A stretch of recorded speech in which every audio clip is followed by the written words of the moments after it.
If you're in Tampa and looking to spend a weekend here to see what the city has to offer and go to some of the best beaches in the United States, then you're in the right place. Because after watching this video, you'll want to add these places in your itinerary. So let's dive in. First things first, do not forget to pack your sunscreen and other essential things. Because no matter what time of the year you come, it's 90% going to be sunny. That's why they have a warning on their vehicle's license plate saying Sunshine State. So we'll start the video from the airport because that's probably where you'll start your journey as well.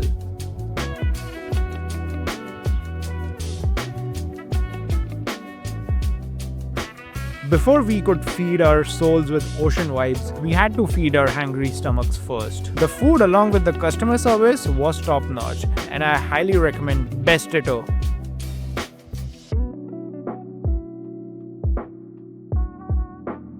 After a short drive, we arrive at our first beach of the trip.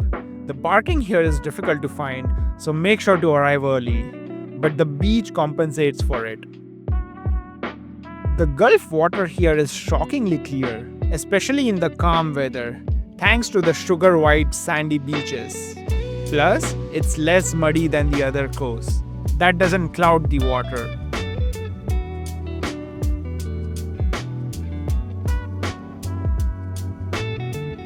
The Gulf's gentle waves create a natural white noise.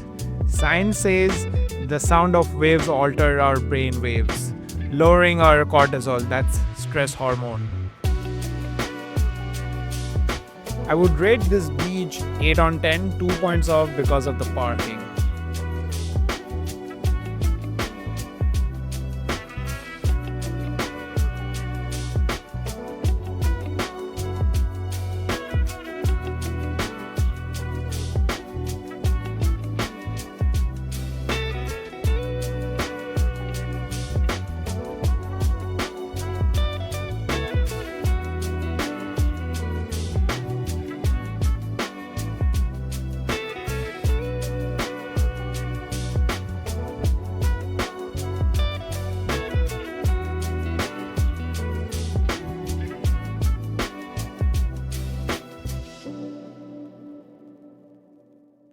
Next stop is the Clearwater City. So it is highly recommended by me and everyone else to arrive here early in the morning to avoid some serious traffic, because everyone wants to have a spot on the beach. These are just like jet skis, but it's a car gliding on the water. And it costs around $300 an hour, and you get to see the most beautiful views of the Clearwater downtown. And now we arrive at the beach now. Here again, be careful about the parking situation. But it's not as difficult as the previous beach. Once you take a look at the beach, you'll forget all the stress that you have.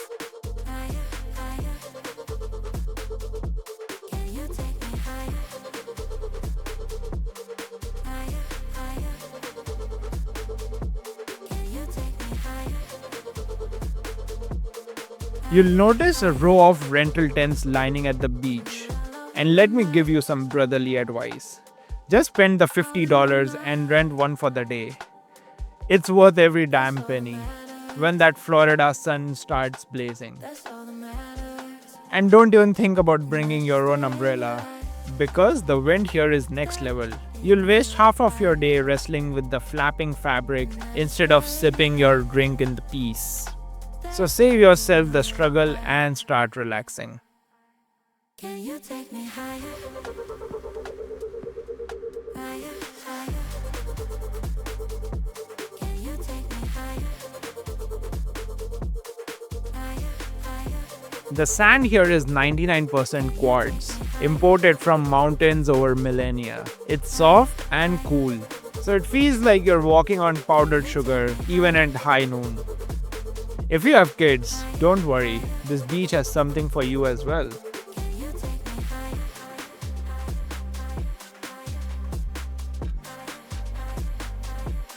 So I'll rate this beach 8 on 10 because it can get crowded easily.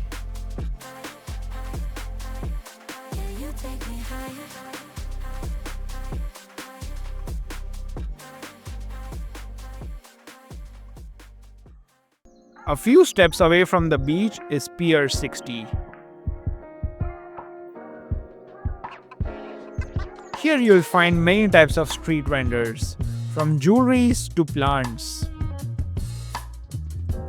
It was built in 1973 and is the oldest pier in the Florida's Gulf Coast.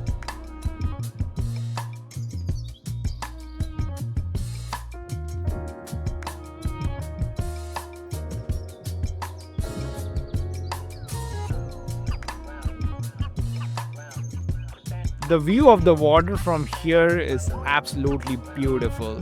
And for some, it may seem tempting, but you cannot dive from here. And lastly, no, you do not need a fishing license to fish from the pier. Let's be honest, it won't be called Florida without this.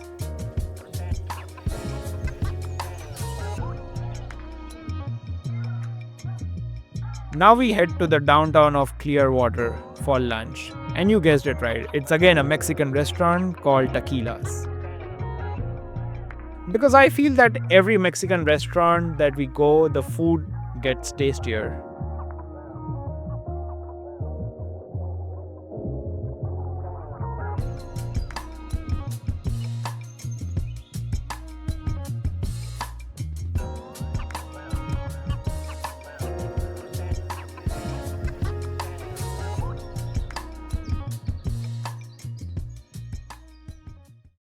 Next stop is the Tampa Riverwalk,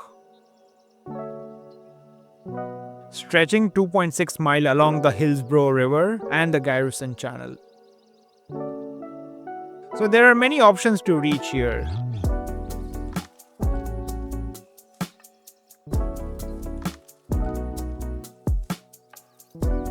The Tampa Riverwalk is the city's most premier waterfront.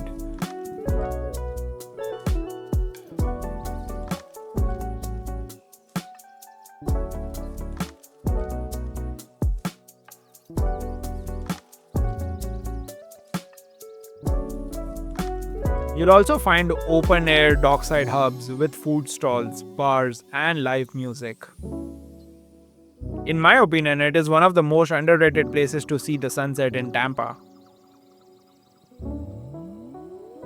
Let's talk about Sparkman Wharf's most underrated flex. This fake lawn, yes, it's artificial, and honestly, Tampa said, we're done with nature's drama, no watering, no bugs, just permanently perfect picnic vibes. So drop your blanket anywhere. Alright, let's talk about Sparkman's real MVP. These shipping containers turn shops. It feels like turning industrial leftovers into a foodie's paradise. Now hear me out, if you're a fan of chocolate, then you gotta visit this place called Hampton's Chocolate Factory. I can personally guarantee that you will not be disappointed here.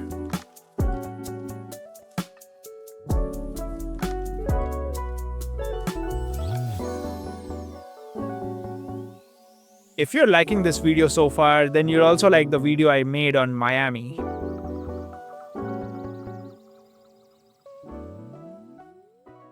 Next stop is the Fort Soto Beach. Parking spots here are plenty.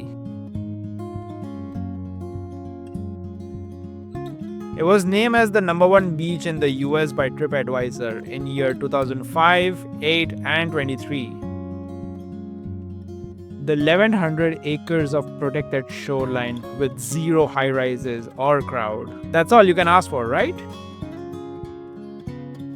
Plus, the calming Gulf water is perfect for swimming. On top of that, this beach is dog-friendly.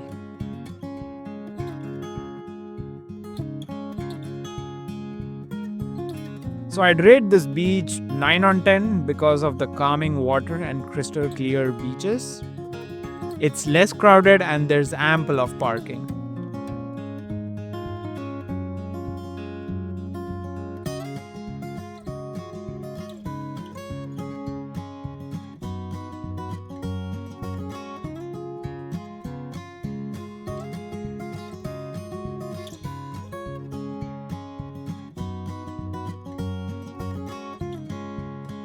Let's be honest, it won't be called Florida without mentioning about its nightlife. According to a local, St. Petersburg nightlife is better than Tampa's, so we went there to see if it's true. It's a mile-long strip where dive bars, speakeasies, and rooftop lounges collide.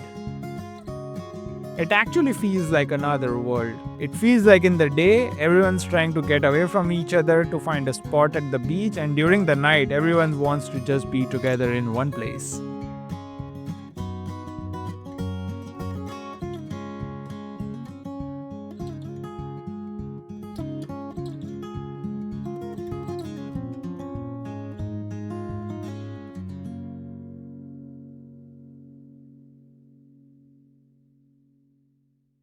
Next stop is Madeira Beach. Welcome to the best beach in Tampa Bay area. The journey to this beach is also worth witnessing. The parking situation here can be a little tricky since there's only one small parking that's for free where we parked our car, and it's around 200 meters away from the beach entrance. Street parking is also available, but make sure to check the signs. Since there's no actual parking lot here, so you can expect comparatively less crowd. It can get a little windy, so make sure to hold on to your mats. This beach isn't just photogenic, it's naturally Instagram engineered. Thanks to its gentle curve where the Gulf meets the bay, you get to see the two iconic views in one frame.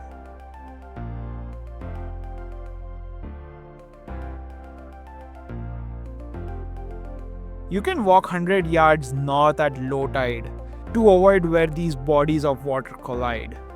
But also be careful about the cross waves. It can easily take you in 30 to 40 feet inside the sea, and you won't be able to do anything about it.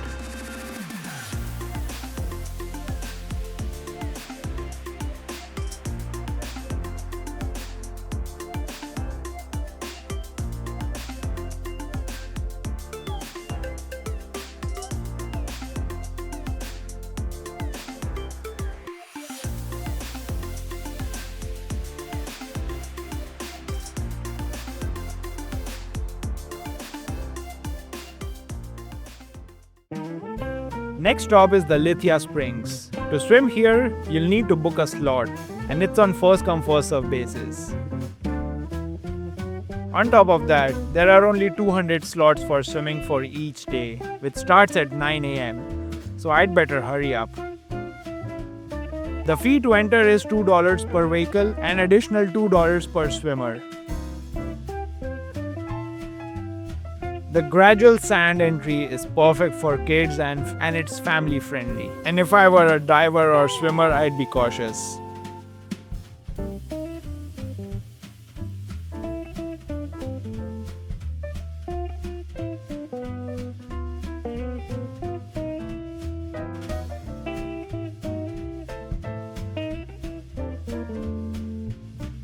Welcome to Ybor City. The streetcar starts from the Tampa Riverwalk and ends at Ybor City, and it runs free of cost. Founded in 1800s by Vicente Martinez, and at its peak, 200 factories were here, and they rolled about 700 million cigars a year. Stepping here feels like you've come back in time because of the architecture of the building. It gives you an old school vibe.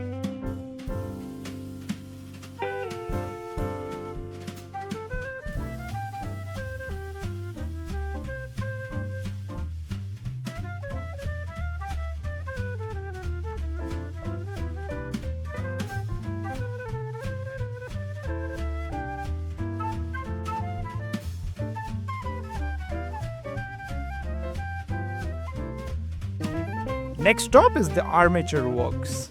It is very similar to Sparkman Wharf, but it has a view of Tampa's downtown.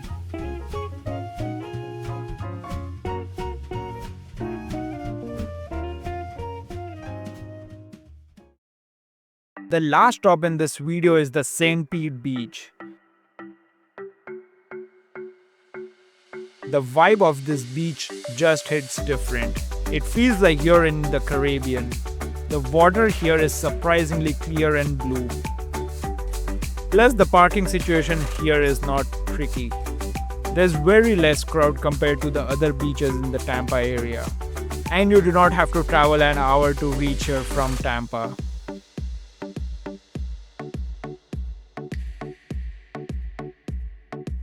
So I'd give this beach a rating of 9.5 on 10. The water here feels like wading pool, knee deep for 30 plus feet, with no sudden drop offs. It's perfect for floating mindlessly.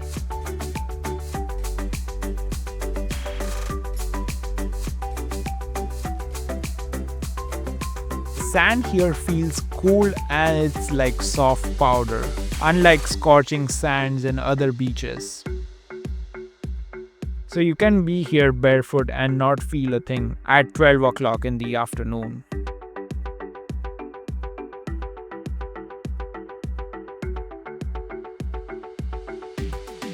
Alright, I hope you guys like this one.